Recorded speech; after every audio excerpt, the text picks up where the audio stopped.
E daí eu quero te fazer uma pergunta, assim. Acho que vale a pena tu só te apresentar de novo, porque talvez algumas pessoas estão vendo esse vídeo aqui novamente, mas como é que tu entrou em contato com a PBE, né? Que são as práticas, ou a prática baseada em evidências?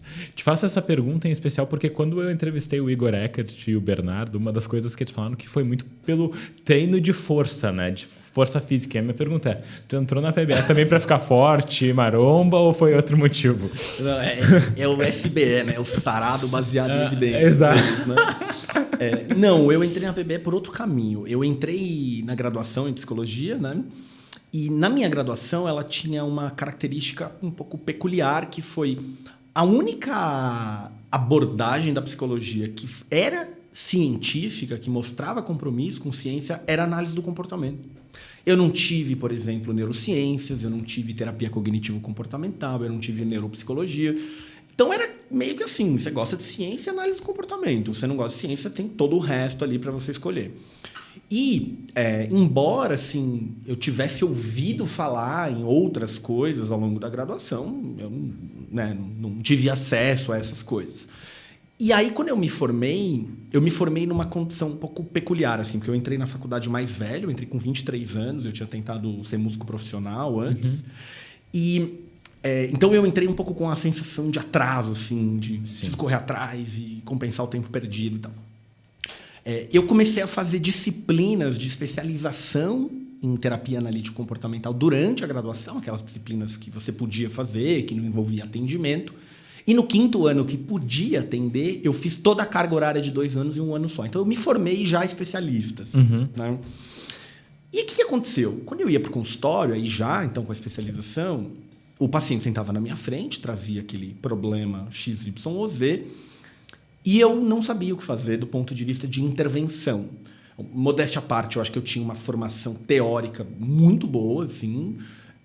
Tinha sido um aluno bem dedicado, iniciação científica e disciplina. Tinha te puxado dentro do... Tinha puxado, já tinha feito a especialização, né? Então, assim, eu sabia bem, assim, da obra de Skinner, dos pós-skinnerianos. Só que aí sentava o paciente na minha frente, eu conseguia fazer uma análise teórica do caso, modéstia à parte, muito boa, e acabava aí. Eu não sabia produzir mudança, eu não sabia como intervir, não sabia o que propor, o que sugerir, que ferramentas usar e assim por diante. Como tratar mesmo. Como tratar, exatamente. Era quase como se eu soubesse analisar e não soubesse tratar, perfeito. E isso começou a me dar uma baita angústia, assim, porque eu me sentia um estelionatário, eu me sentia um picareta, assim, eu tô ganhando um dinheiro para fazer exatamente o quê, assim. E era crítico da psicanálise, que tinha um enfoque em análise. Bom, e agora eu tô aqui só analisando, mas com outros termos, tá? E a sensação que eu tinha, então, era que eu tinha que criar os procedimentos meio que da minha própria cabeça com base nessa teoria, nesses conceitos que eu conhecia. E fazendo supervisão, eu não resolvi esse problema, assim. Fiz supervisão com grandes nomes da área, tal, assim, toda semana, às vezes 2 vezes por semana. E eu percebia um grau de improvisação, de assistematicidade no trabalho. E aí eu comecei a buscar coisas no PubMed, eu tinha aprendido há pouco tempo, sabe, o que são bases de dados, usar um PubMed da vida. Comecei a procurar, não consigo lembrar exatamente como e o que, até que eu me deparei com essa expressão evidence-based practice, né? E aí eu me deparei isso provavelmente num contexto não da psicologia, e no PubMed eu cruzei lá psychology, né, psicologia e evidence-based practice. E aí eu vi que tinha, tipo, milhares de publicações sobre o tema. E aí eu dei uma pirada nisso, assim, falei, gente, existe esse mundo aqui. Nisso eu já estava em meados do mestrado, porque eu fiz a graduação e especialização juntos, terminei e emendei o mestrado em Psicologia Experimental, Análise e Comportamento, né? E aí, quando eu comecei a me aprofundar, eu falei, é isso que eu quero, assim, achei, era isso que eu queria, era isso que eu sonhava. Acho que quando eu entrei na graduação, era isso que eu pensava que devia existir, assim. Não é uma receita de bolo, né? Acho que a gente pode falar um pouco sobre isso. Mas, putz, um ponto de partida, saber o que fazer. E sempre aquela ideia, né? Com certeza, centenas de pesquisadores pelo mundo tiveram ideias melhores do que eu vou ter sozinho no meu consultório com 2 anos de formado, certo? Então, foi esse o caminho, assim. E isso acabou virando a minha tese de doutorado, que, inclusive, traz toda a discussão em torno do que é a prática baseada em evidências em psicologia, e eu fiz uma revisão sistemática da literatura daquela terapia analítico-comportamental que eu praticava até então, e descobri ali na tese que era uma terapia com fundamentos conceituais, teóricos, filosóficos muito sólidos, e com praticamente nenhuma evidência de clínica. Tinha alguns estudos de casos, sem medidas, com procedimentos não replicáveis, e isso transformou totalmente o jeito que eu atuo na clínica, o que eu ensino, tomadas de decisões que eu dei na minha carreira, etc. E como que foi para ti fazer essa revisão sistemática e de perceber esse resultado e chegar nesse resultado? Como é que foi para ti, assim, em um nível até pessoal? Porque eu falei com o Igor e com o Bernardo sobre a questão de como a gente investe nosso tempo, dinheiro e tudo mais, às vezes, numa teoria que a gente aprende. Como que foi para ti, em um nível pessoal, chegar nesse resultado? Perfeito. Cara, foi literalmente deprimente, assim. Eu acho que eu cheguei a ter sintomas de depressão, assim. Porque eu tinha um objetivo escondido quando eu fui fazer meu doutorado que eu não tinha contado para ninguém, que era qual? Como eu vou fazer a revisão da literatura da terapia que eu pratico, eu vou ter que ler todos os artigos, as publicações, as teses das terapias. Ou seja, eu vou consumir toda a produção científica de terapia. Quem fez isso? Ninguém. Eu vou ser um super terapeuta. Olha quanta coisa eu vou aprender. Né? Eu vou desenvolver aqui milhares de habilidades e eu vou ser um dos melhores psicólogos. Assim. E aí foi literalmente deprimente. Assim, eu lembro que a fase de coleta e análise dos dados, eu tinha episódios de profunda tristeza, de crise de identidade profissional, assim, de... Putz, deixa eu começar a fazer uma revisão aqui das normas de formatação, porque eu preciso dar um tempo desses dados aqui, assim, sabe?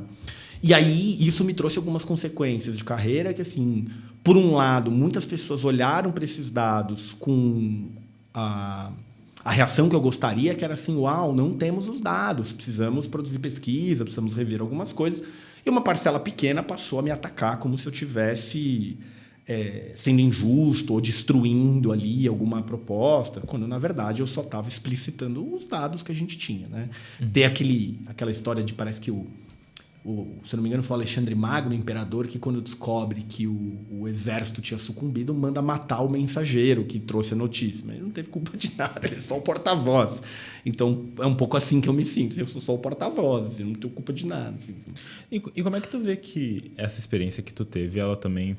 de alguma maneira pode ser refletir um pouco dessas discussões que a gente tem hoje sobre prática baseada em evidências e outras linhas teóricas que às vezes estão com déficits em pesquisa, não apresentam de repente uma evidência tão legal, porque óbvio que a gente vai falar sobre isso, sobre as discussões às vezes acaloradas sobre isso, mas como que tu vê essa experiência que tu teve, se isso poderia também ser transposto de alguma maneira? Eu acho que sim. Eu acho que a gente tem um câncer na formação da psicologia, que é a separação em caixinhas, em escolas, em abordagens. Assim. Então, pelo menos da onde eu vim, se você é um analista do comportamento, alguém que aprendeu com Skinner, é inaceitável você, de alguma maneira, namorar ali uma coisa da terapia cognitivo-comportamental, assim, porque eles são cognitivistas, eles são mentalistas. E aí, recuperando algumas críticas que o Skinner fez ao cognitivismo, assim, da década de 70, e de 1970 até hoje, tudo que se fala em psicologia cognitiva, neurociência cognitiva... evoluiu bastante. Mudou consideravelmente, assim, né? Então, acho que o primeiro problema é que a gente organizou o conhecimento psicológico em escolas. Acho que esse é um primeiro problema. Então, a escola da análise do comportamento estuda isto aqui, a escola da terapia cognitiva estuda aquilo ali, quando, na verdade, talvez a gente devesse se organizar por fenômenos ou por contribuições teóricas, assim. Então, às vezes, quando eu falo isso publicamente, eu choco um pouco as pessoas, que eu digo assim, quando eu analiso um caso clínico, eu olho para as consequências de um comportamento com conceitos como reforçamento positivo, punição, esquemas, extinção, do mesmo jeito que eu vou analisar a participação de crenças distorcidas na evocação ali de comportamentos de problema, na explicação de certas emoções. E algumas pessoas acham que eu estou fazendo uma coisa totalmente criminosa, porque eu estou misturando abordagens e tal. Então, acho que a psicologia a gente tem que pensar nela como uma disciplina que requer integração. Óbvio, não é um oba-oba integrar tudo. E o que isso tem a ver com prática baseada em evidências? O quanto que esse postulado teórico, ele, tem plausibilidade frente a uma lógica científica, frente à pesquisa básica, frente a evidências de que aquele processo de fato existe, E a gente está falando também de evidências de eficácia, não é? Porque às vezes a coisa tem plausibilidade, você transporta para a clínica e aquilo não se comprova útil. Inclusive, às vezes você faz coisas na clínica que são úteis e que você ainda não conseguiu entender do ponto de vista de mecanismo, de plausibilidade, por que aquilo é eficaz. E né? O Até dado que mostra. às vezes tu vai ter um modelo psicoterapêutico que vai ter uma evidência de eficácia, mas tu não sabe quais são os mecanismos de ação que estão acontecendo ali por detrás. E isso tem na medicina, isso tem na fisioterapia, isso tem na psicologia, e talvez não conheço muito das outras áreas, mas na psicologia isso tem de monte, né? E aí eu acho que um problema que entra quando a gente fala da escola teórica, talvez dois, assim. O primeiro, que geralmente a pessoa ouve na formação dela que você, primeiro, todas as abordagens são válidas. E eu acho que isso é um equívoco, assim. Você entra num relativismo epistemológico, você não pode entrar, assim. Nem todo conhecimento é válido. Eles precisam ser avaliados, eles precisam testados, eles precisam de comprovação empírica. Acho que essa é a primeira coisa. A outra você deve escolher uma abordagem por aquilo que você se identifica, que é compatível com a tua visão de mundo. Isso é bizarro, assim, né? Imagina um médico que escolhe o tratamento que ele dá para um paciente com câncer com base na visão de mundo que ele tem, assim. Então, a visão de mundo dele é que é importante o contato com a natureza. Então, ele prescreve que a pessoa com câncer passe uma semana pelada, morando na praia deserta, que esse é o tratamento de câncer. Se a gente for levar as últimas coisas, esse médico precisa ser preso, assim, né? Por que na psicologia a gente permite isso, sabe? Então, essa coisa de, eu me identifico. E aí, dado que eu me identifico, eu aprendi que eu tenho que escolher uma escola, etc., a pessoa casa com uma abordagem quase como se fosse um casamento em que não há viabilidade de divórcio, assim. Então, por exemplo, eu, por muito tempo, atendi bastante pacientes com transtorno de personalidade borderline, em que a recomendação hoje, 2023, é a terapia comportamental dialética. E é isso que eu costumo fazer com a esmagadora maioria dos meus pacientes que têm esse quadro. Daqui 5 anos, a pesquisa renovou, agora é terapia do esquema, agora é terapia XYZ, cara, eu tenho que mudar o que eu faço, entendeu? Ainda que isso me dê trabalho, ainda que isso me custe dinheiro fazer a formação, ainda que eu perca todos os alunos que eu tenho naquela abordagem, eu preciso rever, assim, né? Então, é um pouco isso, assim, que eu penso. E eu fico até pensando numa coisa, né, Gil? Por exemplo, tu sabe muito bem que eu trabalho também com terapia de esquema, TCC e assim por diante, né? Mas uma das coisas que eu acho muito interessante é quando tu vai dar uma palestra, por exemplo, sobre terapia de esquema. Alguém de uma outra abordagem diz, não, mas isso é tudo que aquela abordagem falou. Eu não sei se tu percebe isso também, por exemplo, tu vai dar uma aula sobre terapia comportamental dialética e daí vai vir, de repente, alguém da análise do comportamento. É tudo comportamentalismo. Não sei, isso também aparece? Aparece. Porque é uma questão... Uma coisa é o fenômeno, se ele existe ou se ele não existe. A outra questão é como que alguém está descrevendo este fenômeno, né? Eu não acho que isso quer dizer que todo mundo está falando da mesma coisa. Também acho que não. Né? Mas muitas dessas coisas, elas estão presentes em todas as abordagens. Né? Então, sei lá, tudo que o Carl Rogers falou sobre acolhimento, aceitação, né? Putz, a Marsha Linehan na DBT organizou a validação em nível 1, 2, 3, 4, 5, 6, porque para ela... Aí você vai encontrar o Beck falando da relação terapêutica, as mesmas coisas, porque eles estão descrevendo os mesmos fenômenos. Sim, são fenômenos psicológicos que Exato. acontecem. E aí eu acho que é mais fácil, assim, é mais a gente tentar chegar numa linguagem comum, tal, que está falando mais ou menos da mesma coisa. E aí é quando, de fato, você está falando de coisas diferentes, assim, né? Tipo, o que o Freud está falando de complexo de Édipo não tem absolutamente nada a ver com o que o Beck está falando de pensamento automático. Tipo, aí Sim. São coisas diferentes, fenômenos diferentes. Um deles, inclusive, com existência questionável e tal. Aquela velha história, né? O inconsciente da terapia cognitivo-comportamental é outra coisa, né? E daí, às vezes, as pessoas tendem a colocar tudo no mesmo lugar e não. Daí entra na questão de uma compreensão equivocada do que a gente está falando. Perfeito. E eu acho que daí entra também nessa questão até da formação que a gente tem, que às vezes ela é muito incompleta em vários aspectos. Exato. É uma formação muito mais por escolas do que por ciência, né? Exato. Então, por exemplo, do ponto de vista teórico, a gente tem aquele conceito da navalha de Ockham, né? Que quanto mais simples for uma explicação, melhor ela seria.